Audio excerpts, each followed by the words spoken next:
साथियों, रुकावटें आती है सफलता की राहों में, ये कौन नहीं जानता। साथियों, रुकावटें आती है सफलता की राहों में, ये कौन नहीं जानता। फिर भी मंजिल उन्हीं को मिलता जो कभी जीवन में हार नहीं मानता। Good morning everybody, I am A K. Hindustani from Pragyan academy. Today again welcome. साथियों, आज हम फिर बात करेंगे एटमॉस्फेयर अर्थात वायुमंडल का। तो वायुमंडल का इंट्रोडक्शन जानने से पहले आज हम बात करते हैं वायुमंडल किसे कहते हैं। इससे पहले ये जानते हैं जो कि इस पृथ्वी पे, आखिर इस पृथ्वी पे क्या सब मौजूद है, क्या सब अवेलेबल है, क्या सब उपलब्ध है। तो देखिए, वायुमंडल, स्थलमंडल और जलमंडल, ये तीनों के बीच की जो भाग है उस भाग में जैव मंडल पाया जाता है। अर्थात हमारा आपका जो जीवन संभव है वो जैव मंडल के अंतर्गत जीवन संभव है। तो सीटेट रिलेटेड ये तीनों टॉपिक का अध्ययन तो करेंगे, वायुमंडल, जलमंडल, स्थलमंडल का, लेकिन आज वायुमंडल का ही बात करते हैं। तो साथियों, हम आप जानते हैं, पिछले क्लास में भी हम आप देखे थे, जो कि वायुमंडल रिलेटेड कुछ ना कुछ कंटेंट आप जानते होंगे, जो कि what do you mean by atmosphere. तो वायुमंडल हम कहते हैं किसको है, तो ध्यान देंगे जो कि देखिए यहाँ पे जो पृथ्वी के चारों ओर फैले गैसीय आवरण। अब ध्यान देंगे, जो पृथ्वी के चारों ओर क्या फैला हुआ है, तो एक गैसीय आवरण, अर्थात जिस धरा पे, जिस पृथ्वी पे हम आप रहते हैं, इसके चारों ओर क्या है, गैस ही गैस है। तो वो गैस कौन कौन सा है, इसके बारे में जानकारी लेंगे। तो ध्यान देंगे जो कि देखिए, गैस का जो आवरण है वो गैस नाइट्रोजन है, ऑक्सीजन है, कार्बन डाइऑक्साइड है, आर्गन है, ओजोन है, CH4 है, ढेर सारे गैसेज है, लेकिन सबसे अधिक नाइट्रोजन गैस अवेलेबल है। जो नाइट्रोजन गैस 78% पाया गया है। अर्थात देखा जाए पृथ्वी पे सबसे अधिक कौन सी गैस की मात्राएं अधिक है, तो वो है नाइट्रोजन, 78.08%, अर्थात 78% नाइट्रोजन की मात्राएं पाई जाती है।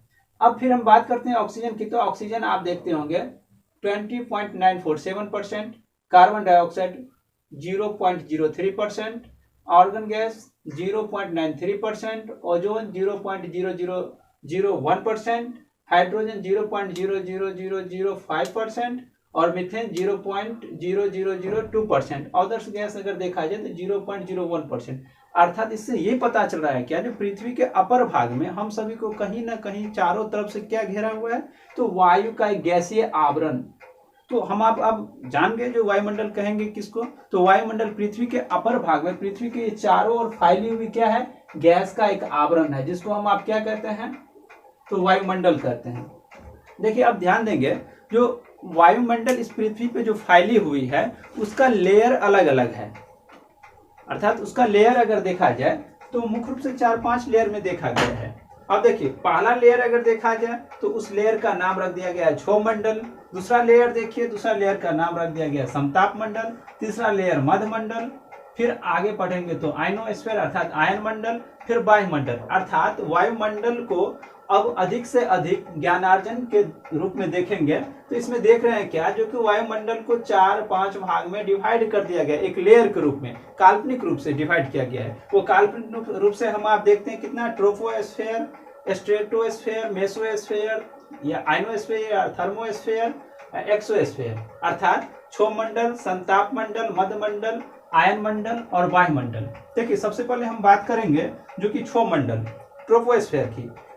तो क्षोभमंडल को अधोमंडल भी कहते हैं। थोड़ा ध्यान रखना होगा, जो कि ट्रोपोस्फीयर जो मैंने यहाँ एक्सप्लेन किया हूँ, तो इंग्लिश में अधिक इसको पढ़िए, कारण जो अधिकतर सीटेट के एग्जाम में क्या किया जाता है, क्षोभमंडल, संताप मंडल नहीं लिखा जाता है, बल्कि troposphere, stratosphere, mesosphere, exosphere, ionosphere. तो इसीलिए ट्रोपोस्फीयर, स्ट्रेटोस्फीयर, मेसोस्फीयर, थर्मोस्फीयर या आयनोस्फीयर या एक्सोस्फीयर, इस लेवल में इसको डिवाइड कर दिया गया और एक नाम रख दिया गया। तो ये जो ट्रोपोस्फीयर है वो देखा गया है क्या, जो पृथ्वी के नीचे जहाँ पे हम आप रहते हैं वहां से 13 किलोमीटर तक फैली हुई जो एक गैस की आवरण है वो क्षोभमंडल के अंतर्गत रखा गया है। अब ध्यान देंगे, कहीं कहीं आप देखेंगे क्या, कोई ऑथेंटिक बुक में पढ़ेंगे तो दिखाया गया है क्या, जो कि ये जो ट्रोपोस्फीयर है, क्षोभमंडल है, वो 18 किलोमीटर तक फैला हुआ है।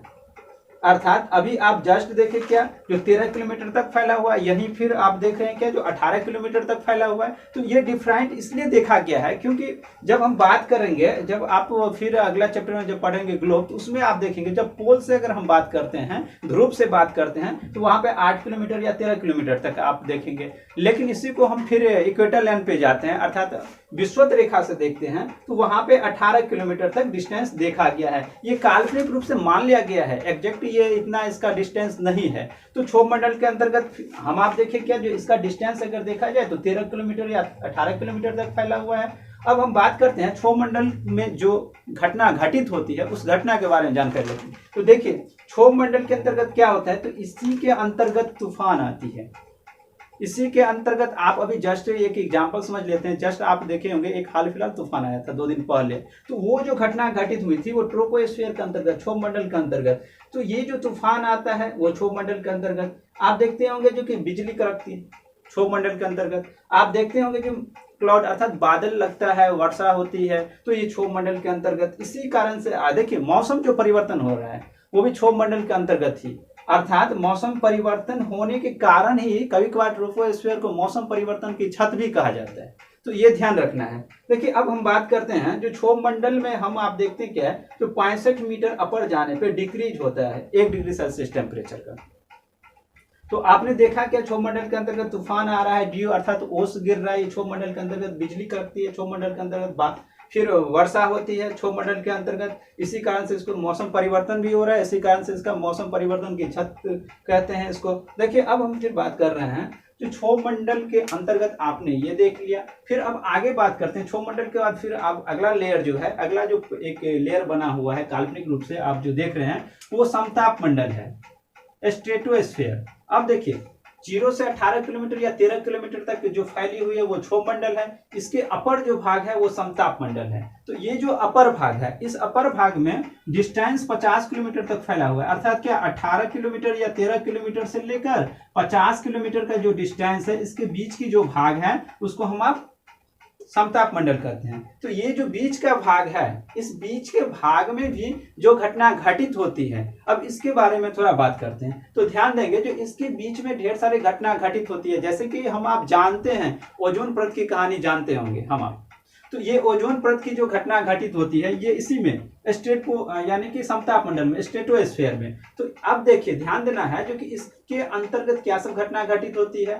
तो जैसे कि हम आप देखते होंगे बड़ी बड़ी एरोप्लेन विमान जो उड़ाई जाती है वो इसी में समताप मंडल में ही उड़ाई जाती है। अब यहाँ क्वेश्चन आ रहा है जो सर नीचे जो आपने पढ़ा है अभी क्षोभ मंडल, इसमें क्यों नहीं विमान उड़ाया जा रहा है? क्योंकि आप देखें क्या इसमें मौसम परिवर्तन हो रहा है, मौसम परिवर्तन होने के कारण तूफान आ रहा है, बादल लग रही है, वर्षा हो रही है, बिजली कड़क रहा है, ओस गिर रहा है। तो इससे क्या होता है, ढेर सारा प्रॉब्लम क्रिएट हो रहा है। इससे बचाव करने के लिए अपर भाग में हम आप क्या करते हैं, समताप मंडल में विमान उड़ाते हैं, जो आप अभी यहाँ पिक के माध्यम से देख सकते हैं विमान उड़ रहा है। तो इसी कारण से इसमें क्या हो रहा है, इसमें ऐसी घटना घटित नहीं हो रही है, इसी कारण से इसका नाम रख दिया गया है आदर्श मंडल। क्लियर? देखिए अब बात करते हैं इसमें स्ट्रेटोस्फीयर में समताप मंडल में क्या हो रहा है। तो इसके इनर में ही अर्थात इसके आंतरिक भाग में ही देखा जाए तो 20 से 25 किलोमीटर का रेंज, ये रेंज डिस्टेंस जो अभी मैं बात कर रहा हूँ ये डिफरेंट बुक में डिफरेंट आप देख सकते हैं, तो इसके लिए घबराने की जरूरत नहीं है। लेकिन ऑथेंटिक बुक में आप देखेंगे तो 20 से 25 किलोमीटर का जो रेंज है, इसी रेंज की भाग को हम ओजोन परत मान लिया गया है। अब ध्यान देंगे ये ओजोन परत की कहानी थोड़ा हम समझते हैं। तो हम आप देख रहे हैं जो पृथ्वी के अपर भाग में जो सन दिखाई दे रहा है, सन का जो लाइट पृथ्वी पे आ रहा है तो डायरेक्ट रूप से नहीं आ रहा है, क्योंकि हम आप जानते हैं ये जो ओजोन परत है, इस ओजोन परत क्या कर रहा है, अवशोषित कर रहा है। कौन सी अवशोषित जो कर रहा है हम आप जानते हो कौन सा, एक अल्ट्रासोनिक जो किरण निकल रहा है, परावैंगनिक किरण, उसको अवशोषित कर लेता है। उसके बाद इससे लाइटिंग नीचे आ रहा है, अर्थात इससे ये पता चल रहा है क्या, जो ये जो 20 से 25 किलोमीटर ओजोन परत है, इस परत में क्या हो रहा है, तो इस परत में जो भी सूर्य की प्रकाश आ रहा है उसको अवशोषित कर लेता है, उसके बाद फिर नीचे उसका प्रकाश नीचे आ रहा है। अब देखिए ध्यान देंगे ये जो ओजोन परत है, ये ओजोन परत में अब छिद्र दिखाई देने लगा है, जिसके कारण से ढेर सारी घटना घटित हो रही है। जैसे कि हम आप बात करते हैं ओजोन परत की, तो ओजोन परत हम आप देखते कहाँ है, तो यूएसए की एक जगह है अंटार्कटिका, वहां से दिखाई दे रहा है, जो कि ये जो लेयर है समताप मंडल, इस लेयर में दिखाई दे रहा है क्या, इस लेयर में दिखाई दे रहा है जो कि क्या कह रहे हैं, जो कि छिद्र हो गया है। और छिद्र होने के कारण डायरेक्ट रूप से प्रकाश पृथ्वी पे आ रहा है, जिसके कारण से हम आप देखते होंगे जो कि टीबी हो रहा है, देखते होंगे हम आप क्या करें, वो कैंसर हो रहा है, जिसके कारण से हम आप फिर देखते होंगे क्या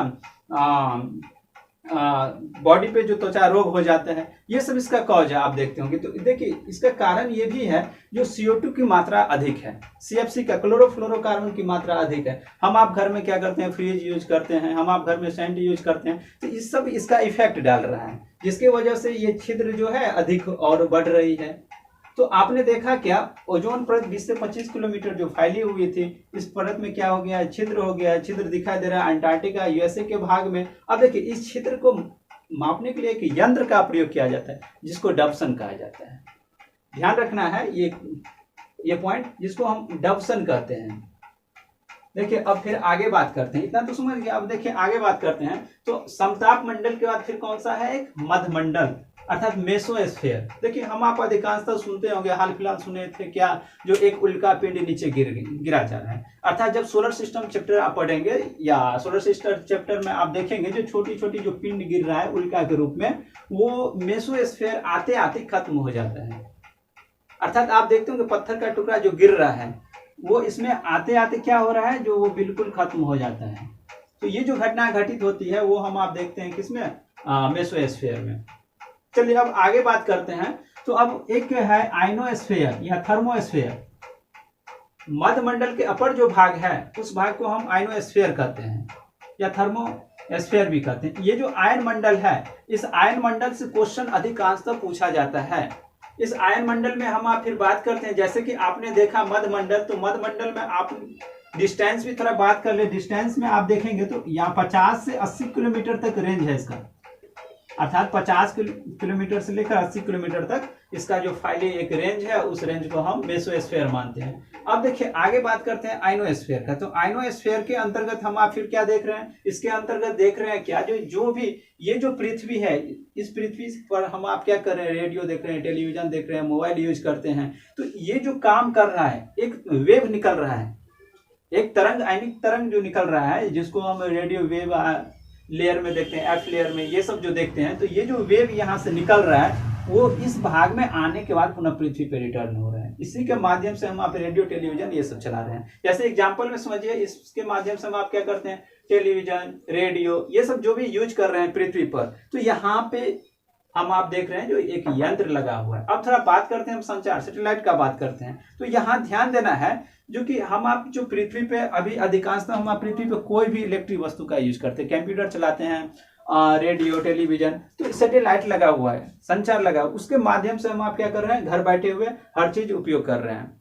तो ध्यान देना है ये सैटेलाइट आयनो मंडल में तो पाया गया, अर्थात क्या कहते हैं, तापमंडल, जिसको हम थर्मोस्फीयर बोल रहे हैं, इस मंडल में पाया गया है। लेकिन कभी कभार ये भी देखा गया है जो कि इसके अपर भाग में भी, अर्थात इस सैटेलाइट की बात की जाए तो जो इससे बड़ा बड़ा सैटेलाइट, ये तो छोटा सैटेलाइट एक एग्जांपल, इससे बड़ा बड़ा सैटेलाइट है जो अप्रॉक्स में 36,000 किलोमीटर डिस्टेंस पे लगाया गया है अपर भाग में सैटेलाइट। तो ये जो सैटेलाइट है, इससे बड़ा सैटेलाइट, वो आप एक्सोस्फीयर में भी पढ़ेंगे। तो ध्यान देना है, जो एग्जाम में क्वेश्चन पूछा जाता है सीटेट में, तो यहाँ पे अगर आइनोस्फीयर नहीं रहेगा, सैटेलाइट अगर लिखा रहे, तो आप एक्सोस्फीयर लगा सकते हैं। क्लियर। देखिए अब बात करते हैं जो सबसे अपर भाग जो है, यहाँ तो आप देख लिया आइनोस्फीयर, आइनोस्फीयर का डिस्टेंस देखेंगे तो यहाँ से 80 किलोमीटर से लेकर 640 किलोमीटर तक। अब इसका अपर भाग से 640 किलोमीटर से जो अपर भाग है उसको हम एक्सोस्फीयर मान लिया है। अब देखिए एक्सोस्फीयर जो है, तो एक्सोस्फीयर में क्या सब पाया गया है, तो इसमें हल्की हल्की गैसें पाया गया है। सबसे भारी भारी जो गैस थी वो तो आपने देख लिया, जो पृथ्वी के नीचे भाग में पाया गया है। अब सबसे अपर भाग में क्या पाया गया है, तो हाइड्रोजन पाया गया है, हीलियम पाया गया है।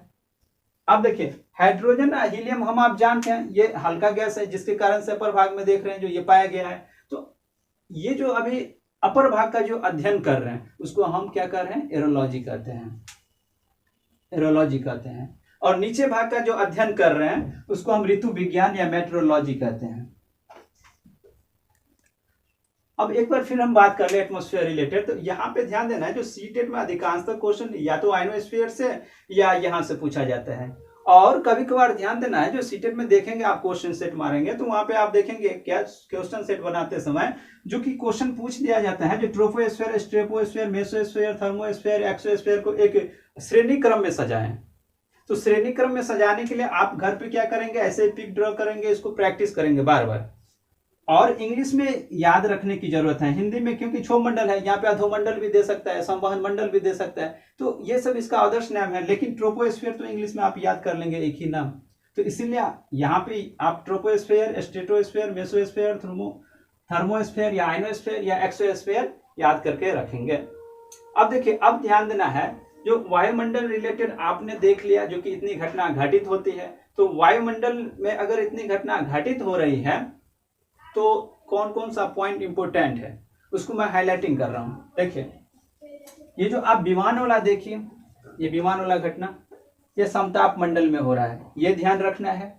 फिर इसके बाद आप जो यहाँ पे देख रहे हैं सबसे अधिक मात्रा में गैस जो आपने देखा एटमॉस्फेयर रिलेटेड नाइट्रोजन 78%, ये ध्यान पे रखना है। उसके बाद फिर आपको ध्यान पे रखना है जो ये ओजोन परत वाली जो घटना घटित हो रही है, इसको आपको ध्यान पे रखना है। और ये जो आयनोस्फीयर में ये जो घटना घटित हो रही है, ये 4-5 पॉइंट आपको ध्यान में रखना होगा। तो आज की क्लास में बस इतना ही। अब अगला क्लास में फिर आप ग्लोब चैप्टर पढ़ेंगे। Thank you. और ध्यान दीजिए, आप लोग लाइक या डिसलाइक जरूर कीजिए और कमेंट तो जरूर कीजिए। इससे क्या होगा, इम्प्रूव करेंगे, फिर इससे अच्छे से अच्छे ढंग से एक्सप्लेन करने की कोशिश करेंगे। Thank you.